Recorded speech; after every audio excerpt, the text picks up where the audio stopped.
morally flexible are you feeling today? Because this episode is about the moment the United States took a look at some former Nazi scientists and decided that their rocket expertise was just too valuable to ignore.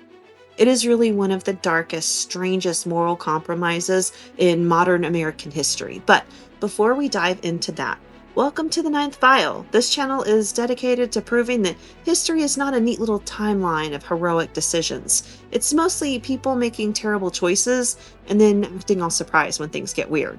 If you're into dark history, true crime, unsolved mysteries, conspiracies, all the fun things, then I am totally your girl.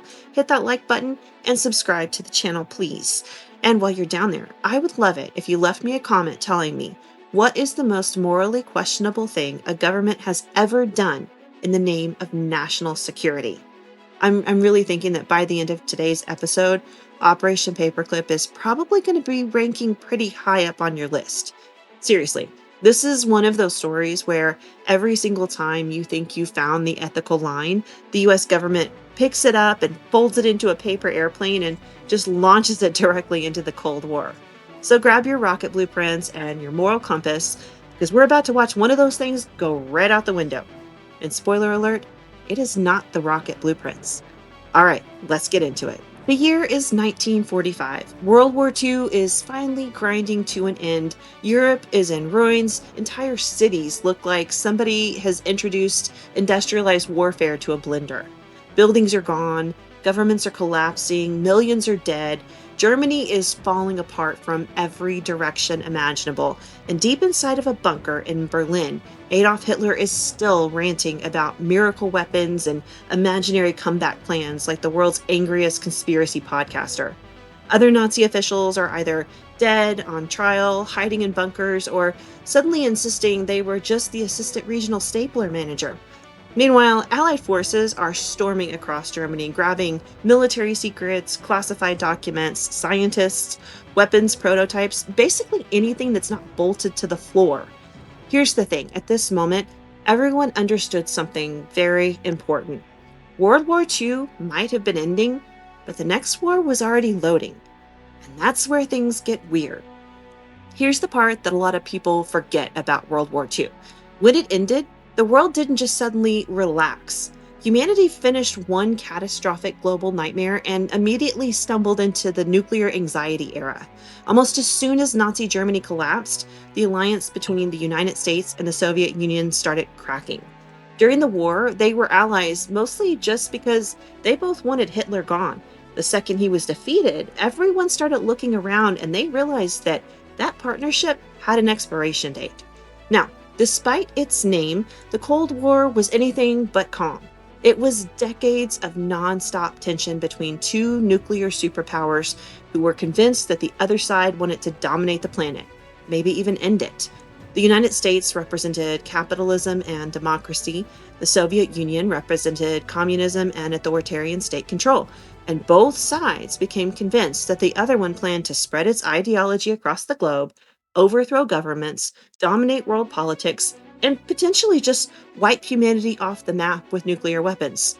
Which, honestly, probably wasn't entirely paranoia, because both countries were actively expanding influence worldwide. And suddenly, the entire planet became this one giant geopolitical chessboard that was fueled by fear and caffeine. The Cold War was not your average war, though.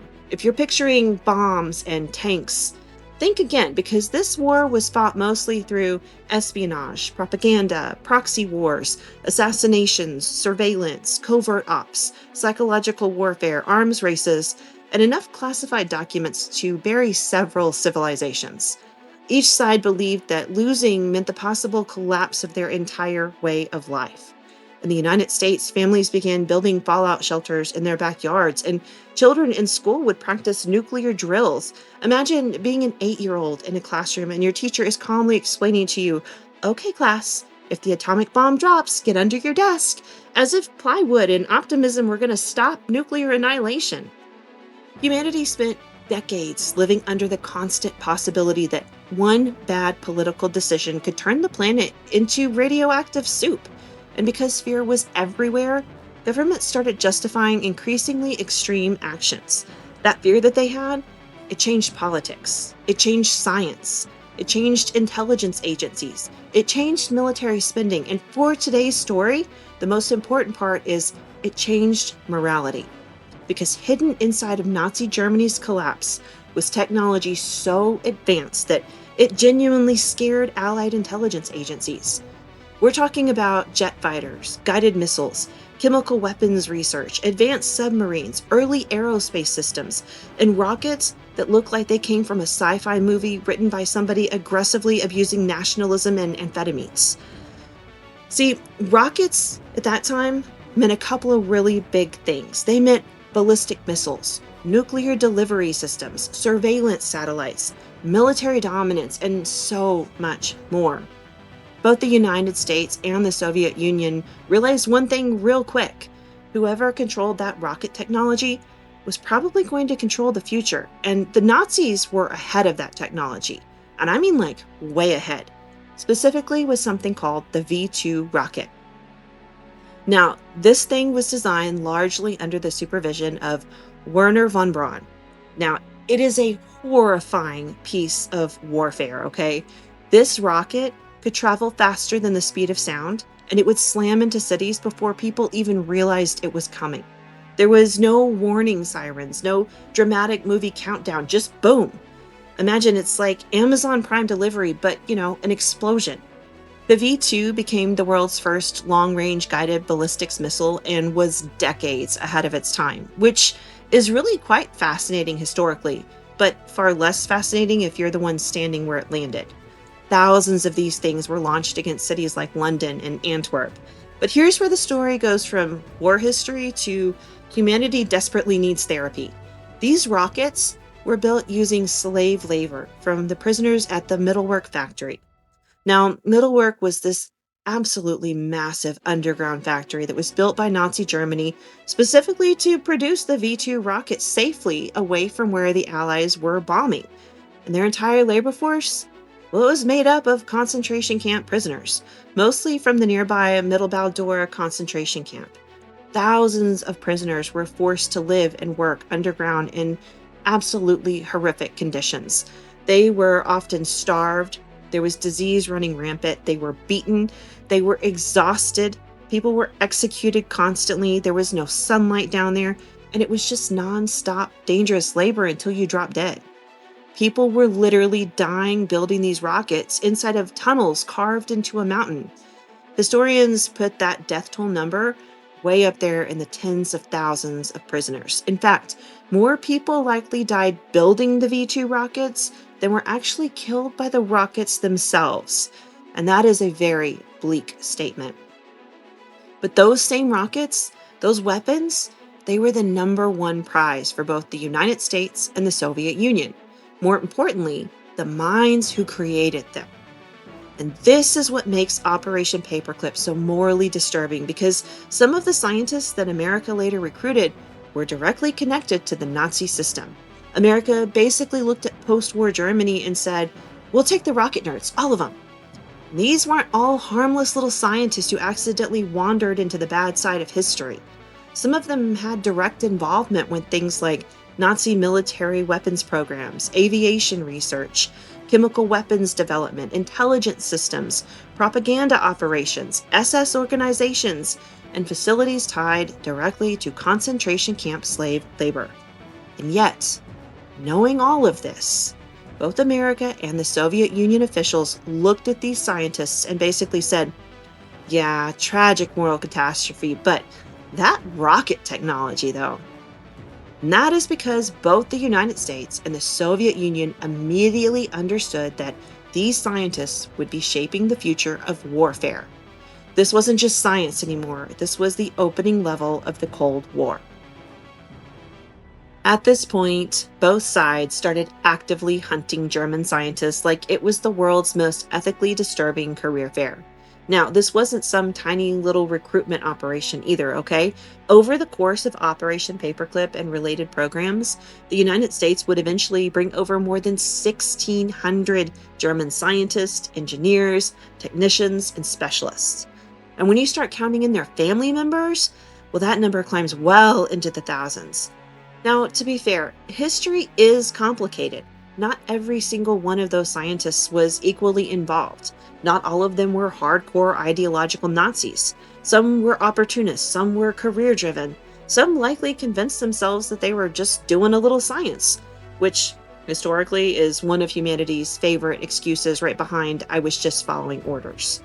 But regardless of their motivation, many of them worked inside and benefited from one of the most monstrous regimes in modern history. And the truly insane part? The United States knew that, or at the very minimum, had to suspect it. And yet, they still said, yeah, but the Soviets might hire them first. And to be fair, yeah, the Soviet Union was aggressively capturing German scientists and engineers. This became a full on superpower scavenger hunt. The Americans wanted the elite names before the Soviets got them. And eventually, many of these scientists would end up working throughout the United States government and military system.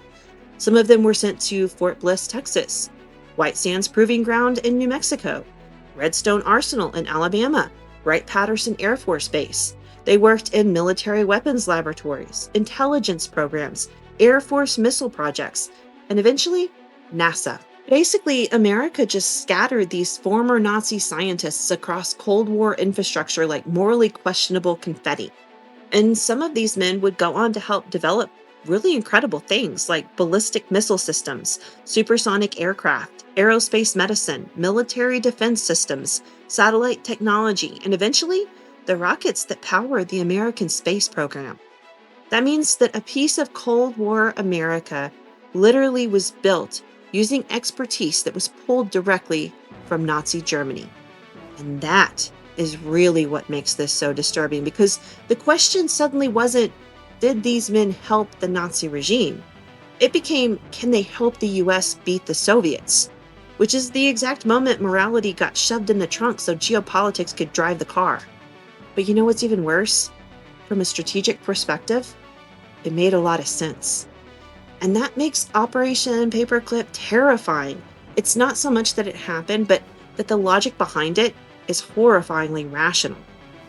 Now, at first, the American program had a different name. It was called Operation Overcast, but eventually it became Operation Paperclip, a strangely harmless name for something that was not harmless at all. The name allegedly came from the paperclips that were attached to the files of the scientists that the US government wanted approved for transfer to America. And that really sounds bureaucratic and boring until you realize that those files included phrases like former SS officer, worked directly for the Nazi military program, knew about slave labor deaths. And somebody in Washington was basically responding with, okay, yes, but his rocket math is phenomenal. Now, officially, the US government had policies against bringing committed Nazis into the country. Fantastic policy. I'm a big fan. It's very morally reassuring. Now, unfortunately, almost immediately, the intelligence officials started treating those rules like suggestions written on a Chili's napkin because the Cold War panic was already setting in hard. American officials were terrified the Soviets would recruit these scientists first, and that fear was not irrational because the Soviets were absolutely doing the exact same thing. So suddenly, American intelligence agencies started cleaning up scientists' backgrounds. And that's really just a polite historical way of saying some resumes received aggressive editing. Political affiliations got minimized, SS connections got softened, Nazi involvement became complicated wartime circumstances. Ah, yes, the classic government strategy. If you change the paperwork enough, maybe morality can't read it anymore. Some scientists who would have normally been barred from entry suddenly became essential anti communist assets. Basically, that's just Cold War code for we know this looks bad, but have you seen what the Soviets are doing? And before long, German scientists, engineers, chemists, and military specialists were quietly being brought into the United States. Not arrested, not publicly interrogated, imported, like deeply problematic Pokemon cards. They were sent to military installations across the United States. Imagine living in 1950s Alabama and finding out your new neighbor used to build missiles for Hitler. That's not a deleted subplot for a satire movie. That actually happened. And what makes this whole thing even crazier is how secretive it all was. The American public largely had no idea that this was happening because if newspapers had been running headlines saying government quietly imports former Nazi scientists, people probably would have had questions, like strong questions. They might have involved torches and pitchforks. So instead, the government framed many of these scientists as brilliant specialists, anti communist experts, or simply German researchers, which is technically true in the same way calling a shark an enthusiastic swimmer is also technically true. And this is where one of the wildest image rebrands in modern history begins, because over the next several years, some of these former Nazi affiliated scientists transformed from engineers for the Third Reich into wholesome American science celebrities. No, I'm being serious here. America basically gave these certain scientists the Hollywood redemption arc treatment. One minute they are building weapons tied to history's worst regime, and the next they're smiling politely on television, explaining space travel to suburban families who are eating Jello salad. The PR transformation there is insane. History's most uncomfortable extreme makeover. And underneath all of that sat the same terrifying logic that drove the entire Cold War. We can deal with the ethical concerns later. Spoiler alert, they absolutely did not deal with them later. So if Operation Paperclip had a mascot, it would be Werner von Braun. And this man was basically the human embodiment of, wow, that's impressive. Wait, hold on. Because this dude was undeniably brilliant. I mean, terrifyingly brilliant. The kind of intelligent where you hear him talk and immediately you feel like your own brain just clocked out for lunch. From a very young age, he was absolutely obsessed with rockets and space travel. He dreamed about sending humans far beyond the Earth long before science ever said it was possible.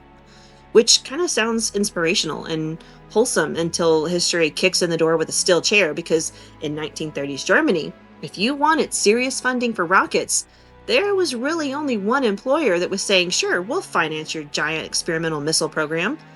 And that employer was the Nazis, which really is one of history's all-time worst sponsorship deals. Von Braun joined the German rocket program and quickly became one of the leading figures behind the V-2 missile. And as I explained earlier, the V-2 rocket was revolutionary. Again, it was the first long-range guided ballistic missile in history. It was so advanced that it basically showed up to World War II from the future. The Allies looked at it like a caveman discovering an iPhone. Unfortunately, it was also designed specifically to explode civilians, so kind of a mixed legacy there. Now, here's where the story gets kind of uncomfortable because, as we discussed before, those V-2 rockets, they were built using slave labor at the Middlewerk Underground factory. And that is where concentration camp prisoners were used as slave labor. And they lived in horrific conditions. Thousands upon thousands of them died there.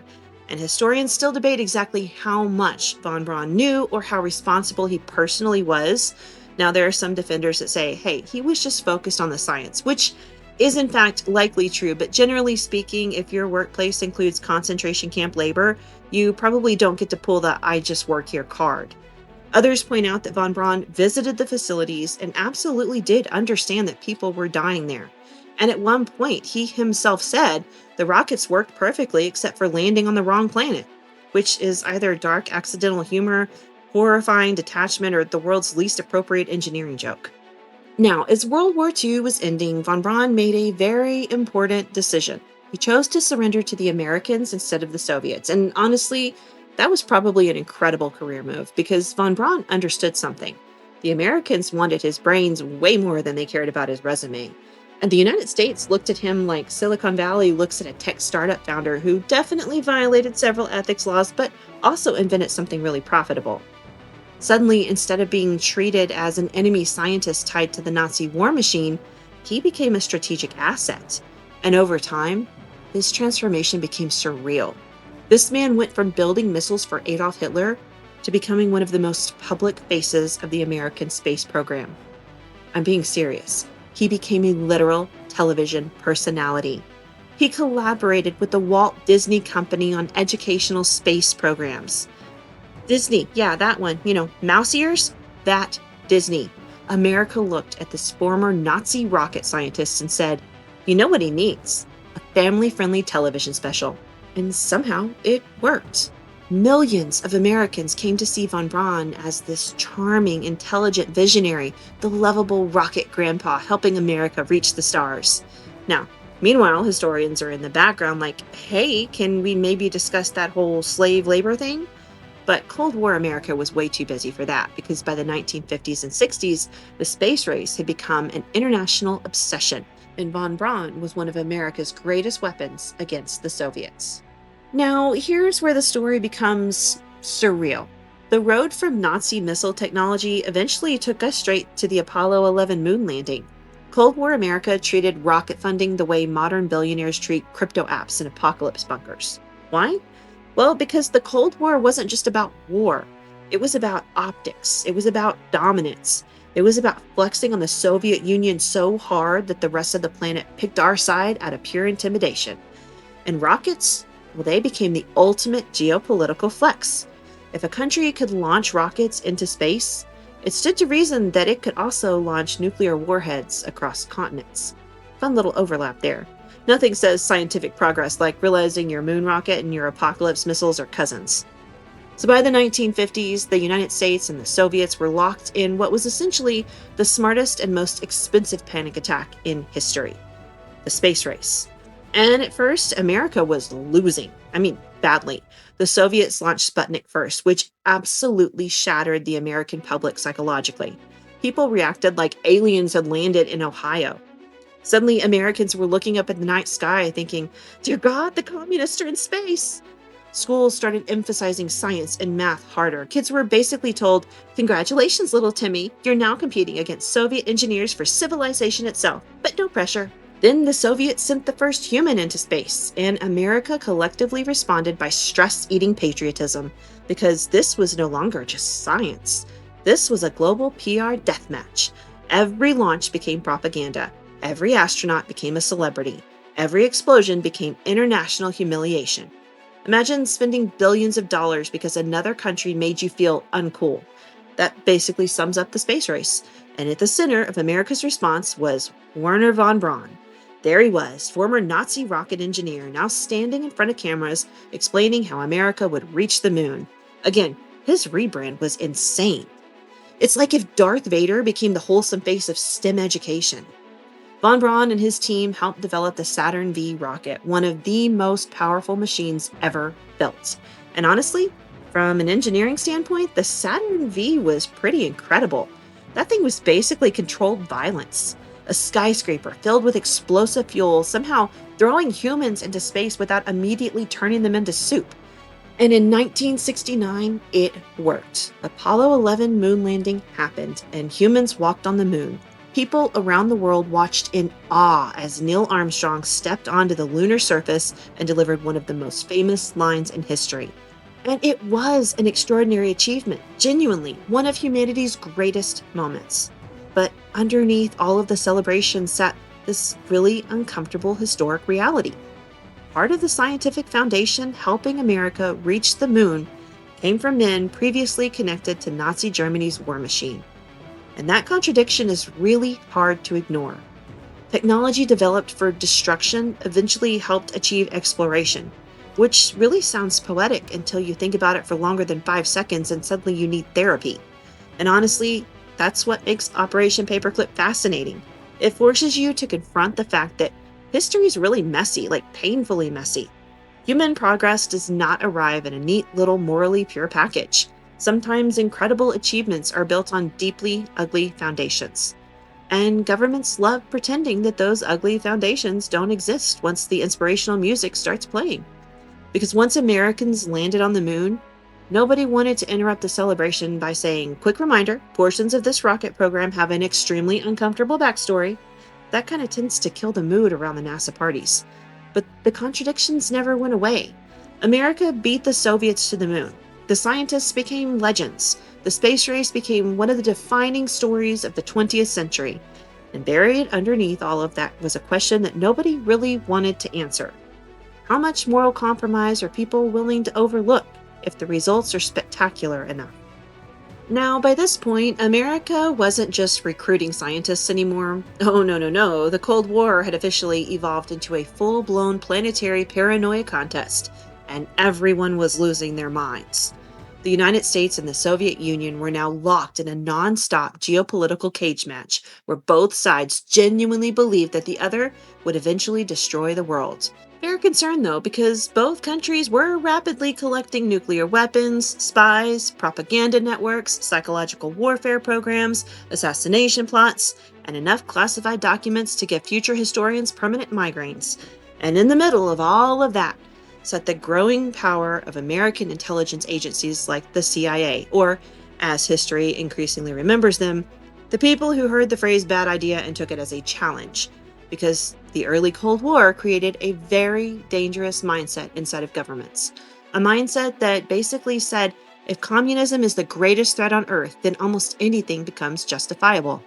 And once governments start thinking that anything is justifiable, that's when history starts putting on its brass knuckles. See, Operation Paperclip wasn't just one weird, isolated event. It became part of a much bigger Cold War philosophy.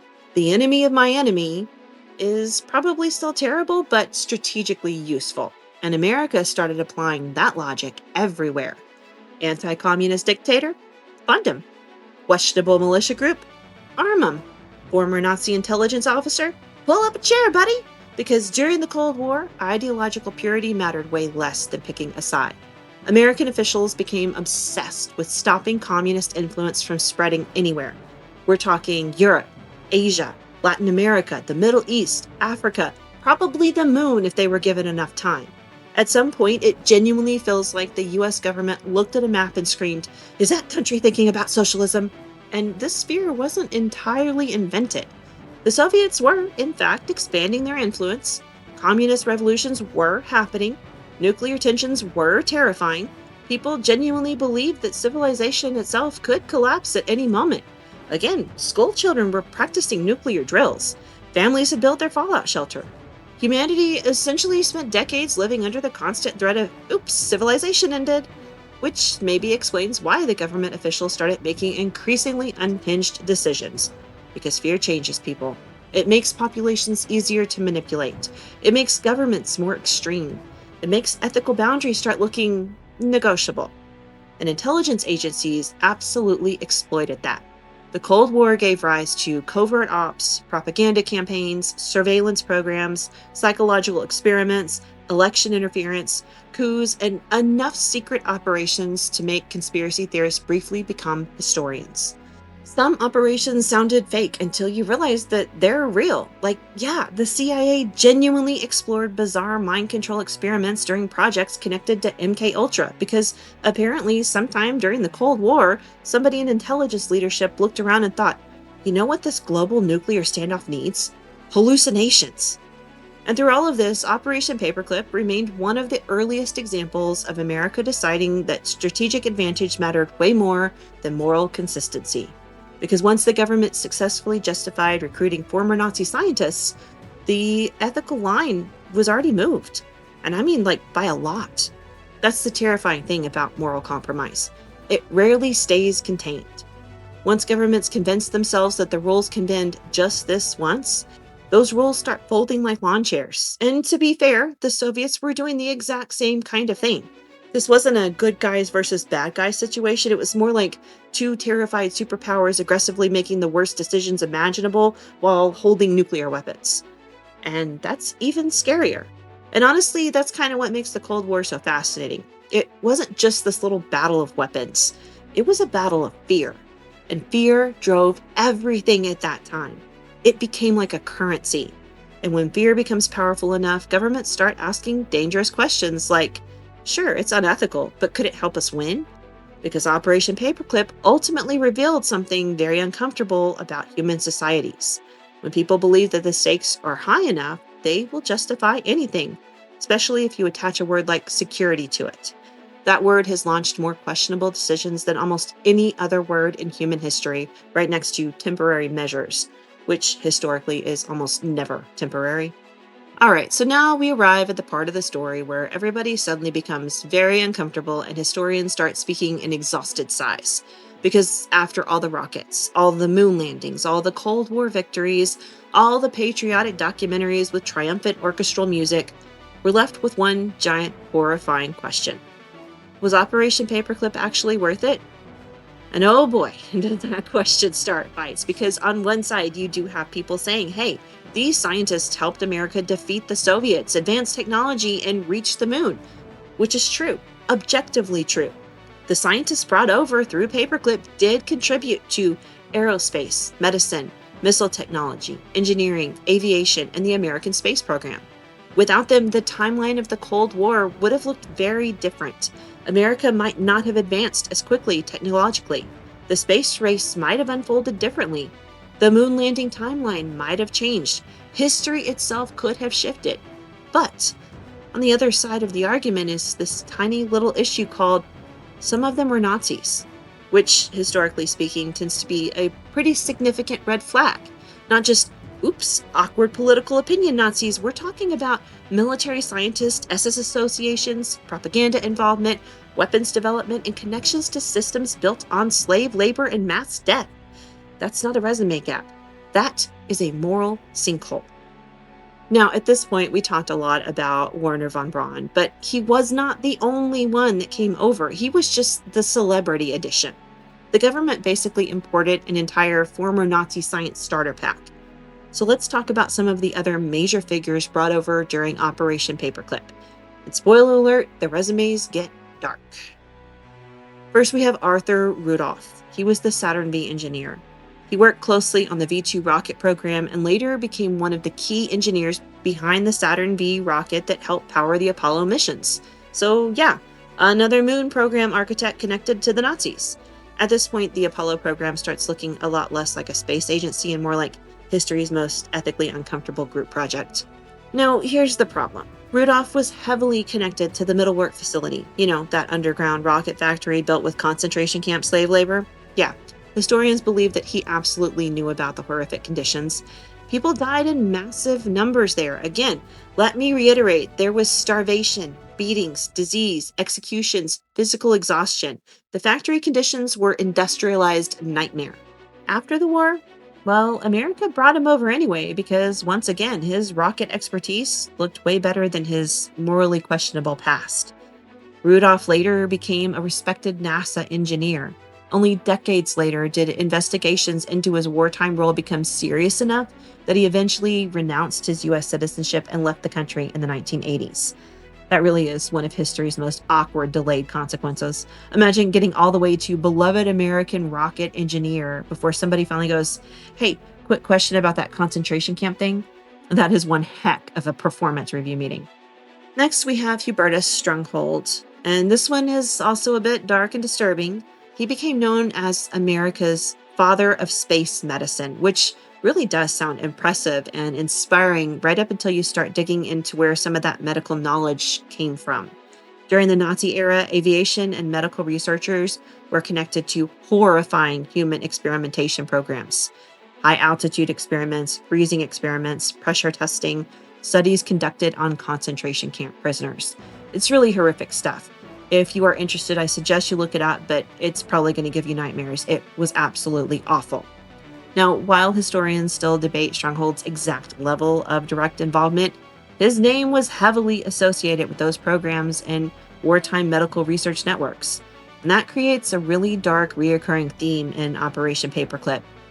Scientific advancement is tied to unimaginable human suffering because during the Cold War, American officials often prioritized, can this help us beat the Soviets over should this person ever be trusted again?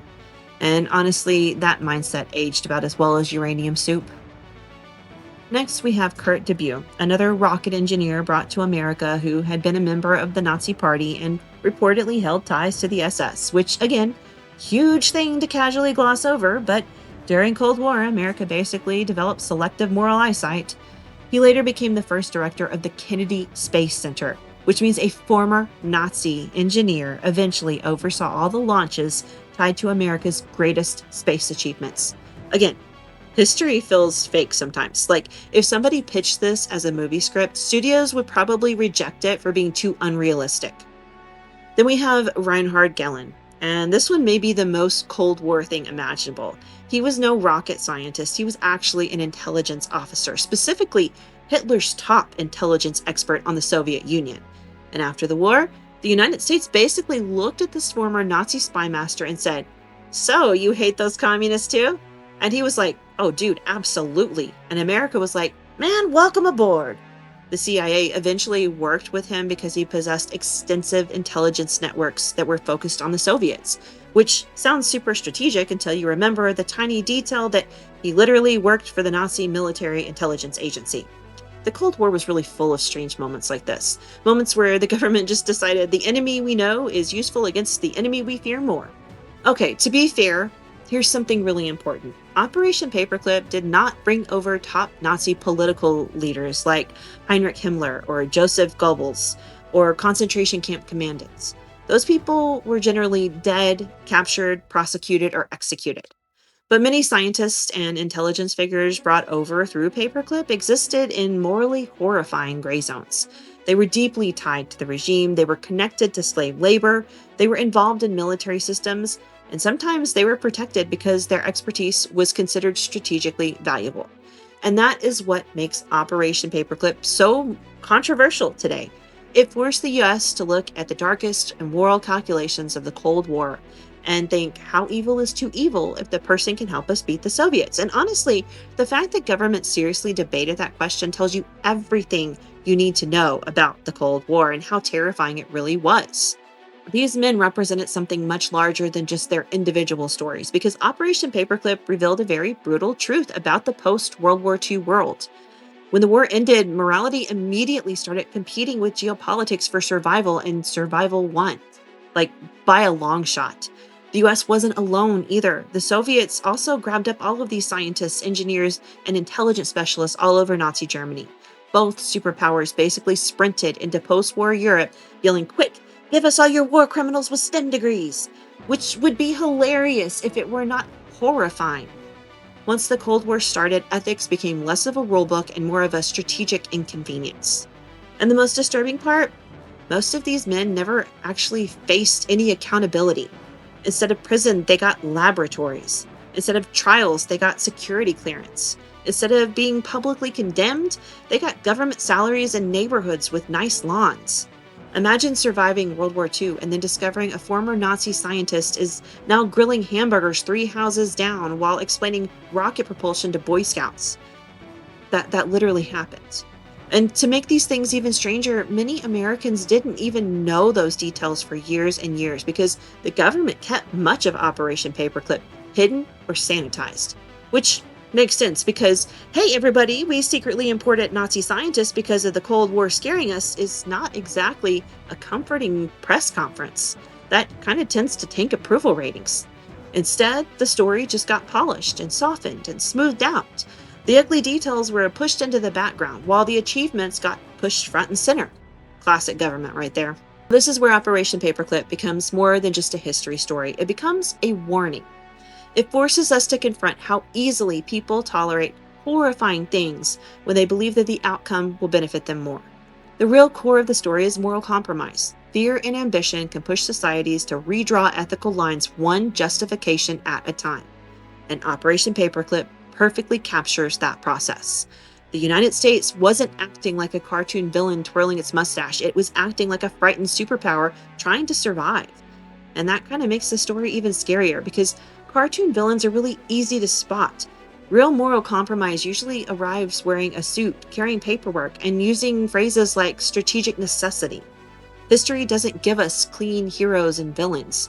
Sometimes it gives us brilliance mixed with horror, progress mixed with exploitation, innovation mixed with suffering, which is frustrating because humans really want history to behave like a Marvel movie. We want good guys, bad guys, uplifting endings, and inspirational speeches. But instead, history usually says, here's a morally catastrophic genius helping humanity achieve greatness while everyone involved quietly avoids eye contact. And that's probably the most realistic thing about Operation Paperclip. It was messy, it was contradictory, it was morally confusing, but without Paperclip, the 20th century probably would have looked very different. And there's just no neat way to wrap that up with inspirational music. The pattern that started never really went away. Different era, different enemies, different technologies, but the same human behavior, which is why stories like this matter. Not because we want to make history evil, but because they remind us that progress and morality do not automatically move together. Humanity can achieve incredible things while simultaneously making horrifying compromises. We landed on the moon while standing on a pile of ethical contradictions tall enough to reach it. And that is Operation Paperclip, a story about genius, fear, war, power, scientific ambition, and humanity's terrifying ability to rationalize almost anything if the results look progressive enough. And before you go, if you enjoyed today's episode, please make sure to hit that like button and subscribe to The Ninth File. And join me for more deep dives into the stories that prove that history is often stranger, darker, and significantly more irresponsible than fiction. And I also want to hear your thoughts in the comments. Was Operation Paperclip a necessary evil, or was it one of the greatest moral compromises in American history? If you were sitting in that room in 1945 and someone said, "We can recruit former Nazi scientists and potentially win the Cold War," would you sign the papers or would you walk away? Because there are good arguments from both sides, and honestly, that's what makes this story so fascinating. Drop your thoughts below. See you soon, guys.